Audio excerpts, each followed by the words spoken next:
한 번은 소크라테스가 아테네 시장을 거닐며 자신이 무지 이론을 실전에 적용할 기회를 찾고 있었습니다. 장을 보며 시장 구석구석을 둘러보던 소크라테스는 한 구석에 둘러앉아 열띤 대화를 나누고 있는 사람들을 발견했습니다.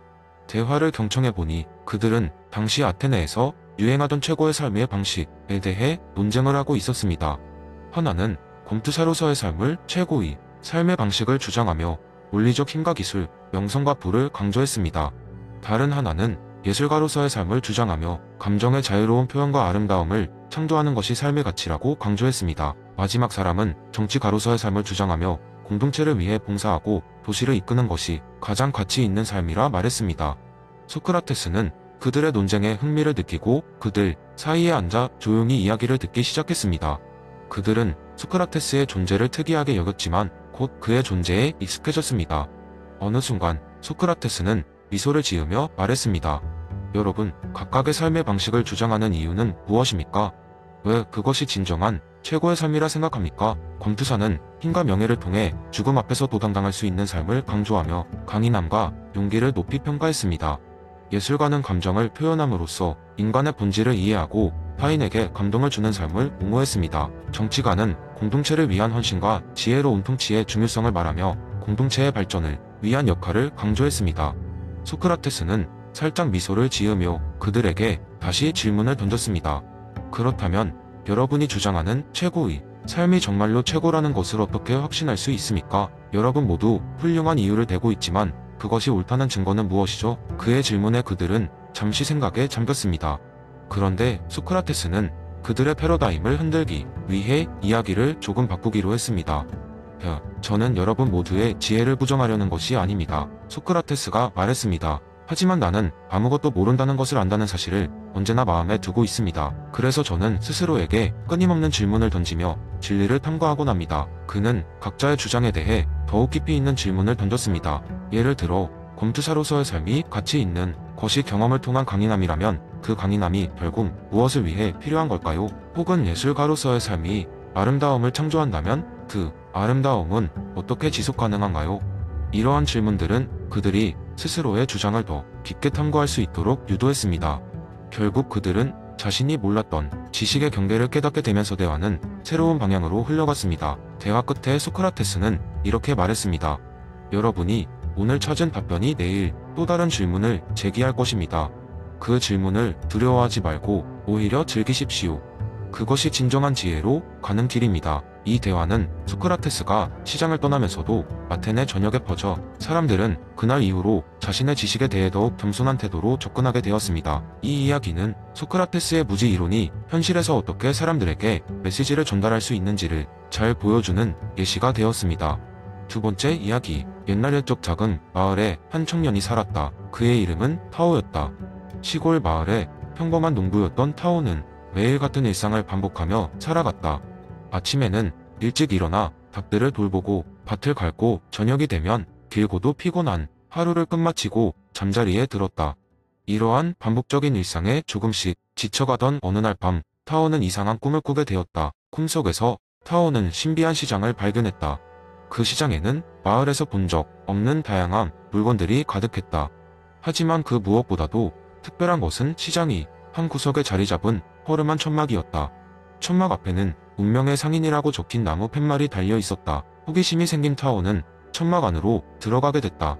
천막 안에는 신비롭게 생긴 노인이 앉아 있었다. 그의 눈은 마치 세상의 모든 비밀을 알고 있는 듯 깊고도 반짝였다. 타오는 인사를 건넸고 노인은 미소를 지으며 그를 반겼다. 이곳이 어딘가요? 타오가 물었다. 노인은 천천히 대답했다. 이곳은 운명의 시장이다. 너의 삶을 결정할 선택을 통해 영원히 반복될 인생을 설계할 수 있는 곳이지. 타오는 고개를 갸웃했다. 영원히 반복된다는 게 무슨 말이죠? 노인은 고개를 끄덕이며 설명했다. 영원회귀라는 개념이란다. 지금 내가 살고 있는 이 삶이 무한히 반복되는 삶이라면 어떨까 생각해보거라. 내가 오늘 한 선택들이 내일의 일상이 마치 영원히 되풀이되는 회전목마처럼 반복될 것이다. 그래서 과연 너의 일상은 내가 영원히 반복하고 싶은 삶인가? 타오는 그 질문에 순간 머리가 어지러워졌다. 그는 지금까지의 자신의 삶을 되돌아보기 시작했다. 평범하고 단조로운 일상의 순간들이 하나둘 머릿속에 떠올랐다. 만약 그의 삶이 영원히 반복된다면 그는 어떤 삶을 살고 싶은 것인가? 노인은 타오의 눈을 보며 조용히 덧붙였다. 내 삶의 매 순간은 의미로 가득 차 있어야만 한단다. 내가 책임질 수 있는 선택만을 하도록 하여라. 그렇지 않다면 영원한 삶은 끝없는 후회의 반복이 되고 말 것이다. 타오는 그날 밤 깊은 고민에 빠졌다. 눈앞의 선택들이 그의 미래를 결정짓는 것이다. 그리고 그 미래가 반복될 운명의 삶이라면 매 순간의 선택들이 더욱 신중해질 수밖에 없었다. 다음 날 아침, 타오는 이전과는 달라진 마음가짐으로 하루를 시작했다. 날마다 보는 햇빛, 바람에 흔들리는 나무, 자신을 반겨주는 가족과 친구들, 모든 것이 새롭고도 소중하게 느껴졌다. 그는 매 순간을 소중히 여기며 삶의 의미를 새긴 채 살아가기로 결심했다. 영원회귀의 의미를 깨우친 그는 반복되는 삶 속에서도 매일 조금씩 더 나아지고자 했다. 그리고 전설처럼 전해지는 그 신비한 시장과 노인의 이야기는 타오의 인생을 변화시키는 전환점이 되었다. 사람들은 그제서야 자신도 모르게 매일의 선택이 영원히 반복되는 삶의 일부분일 수 있다는 생각에 골똘히 잠기게 되었다. 그렇게 영원회귀의 의미는 작은 마을을 넘어 점차 퍼져나갔다. 타오와 그의 이웃들은 자신의 삶을 좀 더 책임감 있고 의지를 가지고 살아감으로써 결국엔 모두가 좋아하는 삶이 영원히 반복되기를 기원하였다. 그리고 그들은 그 삶을 통해 마치 모든 순간이 마지막인 듯 그것을 살고 그 순간이 영원히 되풀이될지라도 후회 없는 선택을 하기로 결심했다. 세 번째 이야기, 옛날 옛적 롤스 왕국이라는 신비로운 나라가 있었습니다. 이 나라는 평온하면서도 정의로운 사회를 자랑했는데 그 이유는 이곳 사람들과 왕이 특별한 방법으로 사회의 원칙을 정했기 때문이었습니다. 이 특별한 방법은 바로 초적 입장이라는 개념에서 비롯된 것이었죠. 롤스 왕국의 새 법을 제정하거나 중요한 결정을 내릴 때 모두는 성대한 회의에 참석해야 했습니다. 이 회의는 일반적인 회의와 다르게 진행되었는데 참석자들은 회의장에 들어가기 전에 마법의 장막, 일명무지의 베일이라 불리는 베일을 두르고 입장해야만 했습니다. 이 베일을 두르면 자신의 계급, 재산 등록을 비롯해 심지어는 자신의 이름까지도 전혀 알 수 없게 되었죠. 이러한 상태에서 회의에 참석한 사람들은 각자의 이익을 계산하거나 편향된 의견을 펼칠 수 없었습니다. 왜냐하면 자신이 베일 뒤에서 어떤 위치에 놓이게 될지 알 수 없었기 때문입니다. 살롱에서 일하며 가난한 삶을 살고 있는 한 농부와 최고 군의관까지 모든 사람이 같은 입장에서 논의에 참여하게 되니 생각의 방향은 자연스레 공동체 전체의 이익을 고려하는 쪽으로 흘러갔습니다. 하루는 새로운 법안을 논의하는 중요한 회의가 열렸습니다. 이 법안은 왕국의 새로운 세금 제도를 도입하는 것이었죠. 무지의 베일을 두른 참석자들은 열띤 토론을 벌였습니다. 누구도 자신의 사회적 지위를 모르는 상태였기 때문에 그들은 모든 사회적 계층의 공정한 세금 제도를 만들기 위해 머리를 맞대어 고민했습니다. 어떤 이는 만약 자신이 빈곤한 농부의 위치에 처하게 된다면 생계 가위업받지 않도록 부유층이 더 많은 세금을 내야 한다고 주장했습니다. 또 다른 이는 자신이 상인이 된다면 무역을 촉진할 수 있는 세금 제도가 필요하다고 주장했습니다. 여기서도 중요한 것은 그들 모두가 그저 만약이라는 가정하에 자신의 주장을 펼쳤다는 사실입니다. 마침내 회의는 결론을 내렸습니다. 새로운 세금 제도는 기본적으로 모든 사람에게 평등한 부담을 지우되 재산이 많은 사람일수록 더 많은 세금을 부담하는 누진세로 설정되었습니다. 이 결정의 배경에는 모든 사람이 최소 수혜자도 최대한의 이익을 얻을 수 있어야 한다는 원칙이 깔려 있었습니다. 롤스 왕국의 주민들은 이러한 회의 과정을 거쳐 자신들의 사회가 공정하게 운영되고 있음을 느꼈고 모두가 만족스러운 삶을 살아갈 수 있었습니다. 그로 인해 왕국은 번영했으며 외부 세계에서도 그들의 방식은 정의로운 사회를 만드는 모범 사례로 칭송받았습니다. 이처럼 롤스 왕국은 존 롤스가 꿈꾸는 초적 입장의 진정한 구현이었고 이 이야기는 정의로운 사회를 위한 도덕적 상상력의 중요성을 우리에게 다시금 일깨웠습니다. 네 번째 이야기, 한 마을의 정의의 서커스라는 놀라운 서커스단이 있었다. 이 서커스단은 마이클 샌델의 이론을 바탕으로 정의와 공정성에 대해 사람들에게 재미있고도 깊이 있는 메시지를 전달하는 것으로 유명했다. 서커스단은 단순한 고개와 마술쇼를 넘어서 관객들이 자신들의 삶에서 정의의 의미를 되새길 수 있도록 다양한 철학적 이야기를 전하고자 했다. 어느 날 정의의 서커스는 작은 마을을 방문했다. 그들은 마을 광장 한가운데에 거대한 천막을 세우고 모든 주민들을 초대했다.